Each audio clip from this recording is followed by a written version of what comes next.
गुज़िश्ता 48 घंटों से जारी बारिश के पेश नज़र जुमेरात को 42 फील्ड गेट्स से 39 गेट्स को उठाकर निचले गोदावरी में तकरीबन 4 लाख क्यूसिक सैलाबी पानी छोड़ा जा रहा।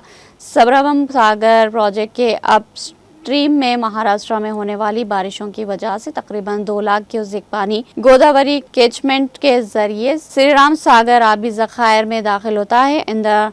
इंदिरामा फील्ड किनाल के जरिए तकरीबन 2000 क्यूसिक, 4500 क्यूसिक गेट के जरिए, 3500 क्यूसिक काकतिया किनाल के जरिए, 800 क्यूसिक सरस्वती किनाल से जो निर्मल जिले को पानी फराहम करती है और 170 क्यूसिक पानी गुत्पा को छोड़ा जा रहा। निजाम सागर जिले में गुज़िश्ता जून से श्रीराम सागर प्रोजेक्ट में तकरीबन 160 टीएमसी सैलाबी पानी गोदावरी के रास्ते सागर रिजर्वायर में दाखिल हुआ। अगस्त के महीने में हुकाम ने तकरीबन 50 से 60 टीएमसी पानी श्रीराम सागर प्रोजेक्ट के फिलगेट के जरिए निचले गोदावरी में छोड़ा। हुकाम ने तकरीबन 35 टीएमसी आबपाशी का पानी एकट किसानों के लिए किनालों के जरिए छोड़ा। हुकाम इसलिए मांजरा और गोदावरी में होने वाली शदीद बारिशों को जिम्मेदार करार दे रहे हैं।